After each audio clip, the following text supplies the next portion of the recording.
శౌచం, శౌచం అనేది ప్రధానంగా సదాచారం మీద ఆధారపడుతుంది. శౌచం రెండు విధాలు, బాహ్యం ఆంతరికం. బాహ్యమైన శౌచము మన శుభ్రత అని చెప్తాం. సూక్ష్మ ప్రపంచ శౌచం మరొకటి ఉంది. అంటే స్థూల ప్రపంచ శుద్ధి మనకు తెలుసు, స్వచ్ఛ భారత్ అంటూ ఉంటాం. చీపులతో తోడవడం, తడిగుడితో తోడవడం, ఇదంతా కూడా శుభ్రత.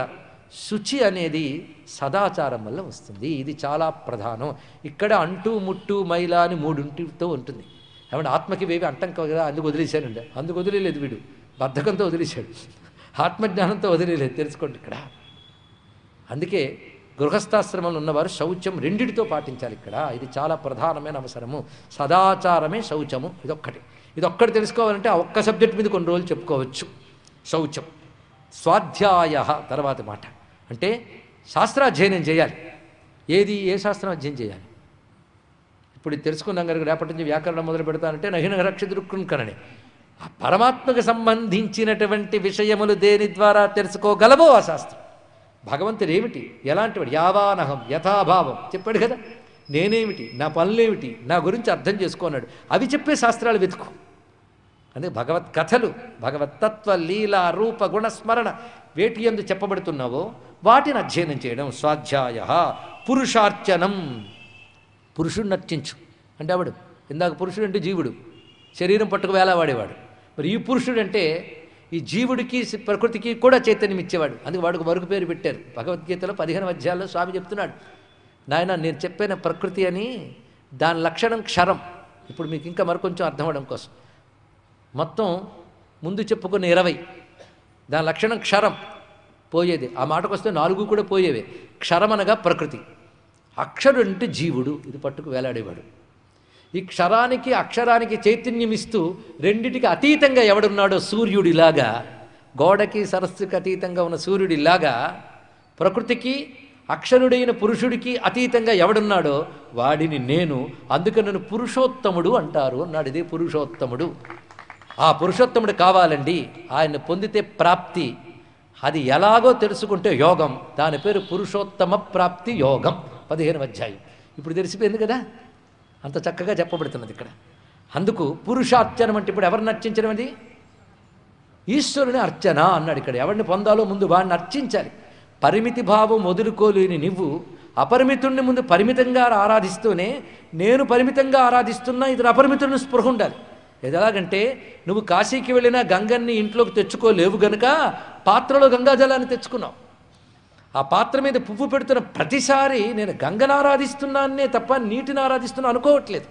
అదే సమయంలో నేను తెచ్చిన గంగ పాత్రకి మాత్రమే పరిమితం కాదు, అది అనంతమును స్పృహ ఉంది. అదేవిధంగా భగవంతుణ్ణి నువ్వు ఒక నామ రూప విగ్రహ పరిమితుల్లో ఆరాధిస్తున్నా ఆయన ఇందులోనే పరిమితుడు కాడు, అపరిమితుడు. అంత గంగని ఇంటికి తేలేక కుండలో ఎలా ఆరాధిస్తున్నానో అపరిమితమైన ఈశ్వరతత్వాన్ని గ్రహించలేక నేను పరిమితంగా ఆరాధిస్తున్నాను. స్పృహతో పురుషార్చనం, ఆయన ఆరాధించాలి. దీన్నే ఈశ్వర ప్రణిధానాద్వా అని పతంజలి యోగశాస్త్రంలో చెప్పేది అదే మాట. స్వధిష్ఠ్యానం. ఇప్పుడు చూసారు యోగా అంటే ఇదేనండి. మరి మా యోగా క్లాసులు చెప్పలేదంటే అసలు పతంజలి యోగశాస్త్రం తప్ప ఇంకేదో చెప్తున్నాను అర్థం. ఇక్కడ ఆ మధ్యలో 2 లాక్కొచ్చి మిగిలిన వదిలేసి చెప్తున్నది. మనం ఇప్పుడు యోగా అని ఇప్పుడు సెలూన్స్ లాగా పెరిగిపోతున్న సెంటర్లలో దొరుకుతున్న పాఠాలు. మౌనం. తర్వాత విషయం మౌనం. మౌనం అంటే మనోవికారాలు అణుచుకుంటా. సదా ఆసన జయం. ఇక్కడికి వచ్చింది. ఇంతవరకు యమనియమాలు అయిపోయాయి. యమనియమాసన, ఇప్పుడు ఆసనం చెప్పాడు. ఇప్పటివరకు చెప్పినవన్నీ యమనియమాలు, ఇప్పుడు ఆసనం. ఆసన జయం అంటే సాధకుడికి ప్రధానంగా ఆసనంలో కూర్చోగలగాలి. ఆ కూర్చున్న ఆసనంలో స్థిరంగా కూర్చోగలగాలి. స్థిర సుఖమాసనం. నువ్వు ఈ ఆసనం వేయు, అది నీ సుఖంగా అనిపించేటట్టు ఉండాలి. అందులో కాసేపు కూర్చొని కొంచెం ఇబ్బంది అండి, కాస్త కాలు అలా పెట్టి జపం చేయించారు ఆవిడ. తప్పు లేదండి, పాపం ఒంటికి అంత స్థితి తెచ్చుకునే వరకు వచ్చారు కనుక జపం మానేసే కంటే అలా కూర్చొని కూడా చేయించారు. అది విషయం. ఎందుకంటే ఒక ఆవిడ ఇదివరకు కింద కూర్చొని జపం చేశానండి, డాక్టర్ గారు కూర్చోవద్దన్నారని చెప్పి కుర్చీలో కూర్చోమన్నారని కుర్చీలో కూర్చొని జపమండి, జపం మానేశానండి అని. కూర్చోవడం మానలేదు, కుర్చీలో జపం మానేశాను. కానీ ఎంత వేగం మానేయడానికి అవకాశం దొరుకుతుందా అని ఎదురు చూస్తుంటాం మనం. అది ఎలాగోలా చేయాలండి ఇక్కడ. అందుకే ఎప్పుడు గుర్తుపెట్టుకోవాల్సిన శరీర ఆరోగ్యానికి ప్రతిబంధకం కలిగించేటట్టు చెయ్యకూడదు. అదేదో వినయం పేరుతో ఎక్కువ చేస్తే సాధన చేయడానికి శరీరం మిగలదు, అది కూడా తెలుసుకోండి ఇక్కడ.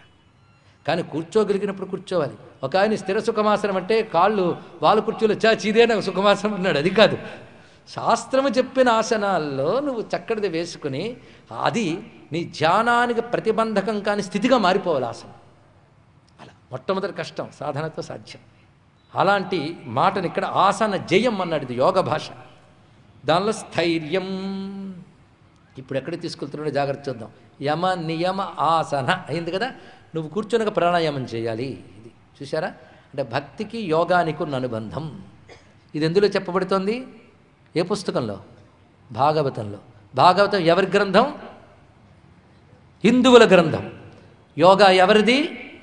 హిందువులది. 100కి 100 పాళ్ళు హిందువులది యోగా. ఇది తెలుసుకోండి. ఇక్కడ ఇది మనది అని మనం తెలుసుకోకపోవడం వల్ల వస్తున్న ప్రమాదం ఏమిటి అంటే, ఇతరులు దీన్ని లాగేసుకుని దీనివల్ల ప్రపంచమంతా బాగుపడుతుందని తెలుసుకున్నాక ఇది ఒక మతానికి సంబంధించినది కాదండి, ఇట్ ఈజ్ యూనివర్సల్ అండి అని తయారు చేసుకుని వాళ్ళ మతానికి తోకల్లా తగిలించుకుని వేలాడుతూ ఉన్నారు ఇక్కడ. ఇది తెలుసుకోండి. అందుకు మనం గట్టిగా చెప్పాలి ఏంటంటే యూనివర్సల్. ఏది? యోగా. ఒక్కడు తెలుసుకో బాబు, యూనివర్సల్ అయిన ధర్మం యుగాల క్రితమే చెప్పబడింది. దాని పేరు హిందూ ధర్మం. ఇది తగిలించుకుంటే కానీ బ్రతికి బట్ట కట్టలేని స్థితిలో ఉన్న ఇతరులు. అందుకే మాకు ఉన్నాయి గ్రంథాలు, మేము యోగా చేస్తాం, మేము ప్రార్థన చేస్తాం, మా దేవుడి దగ్గర మొక్కులు చెల్లించుకోండి, మీకే కాదు మా ప్రార్థనా మందిరాలకు కూడా ధ్వజస్తంభాలు పెడతాం అని తయారవుతున్నారంటే హిందూ మతంలో ఉన్న అంశములు తీసుకుంటే కానీ మేము బ్రతికి గట్ట కట్టలేమని వాళ్ళు అంగీకరిస్తున్నాను అర్థం. ఈ ముక్కలు తీసుకొని అక్కడ బ్రతికే కంటే ఇవన్నీ సంపూర్ణంగా ఉన్న హిందూ ధర్మంలో పుట్టాం, ఇక్కడే బ్రతుకుదాం, ఇక్కడే వెళ్ళిపోదు. ఇంకేం కావాల్సింది? వేదాంత జ్ఞానం ఎంత చెప్పుకుంటున్నామో మన ధర్మాన్ని మనం మిగుల్చుకునే బాధ్యత కూడా అంత అవసరమైంది. తెలుసుకోండి ఇక్కడ. అందుకే యోగం గురించి ప్రాణాయామం అనేది ప్రాణజయస్యనైహి. తర్వాత చెప్తున్నది ప్రాణాయామం.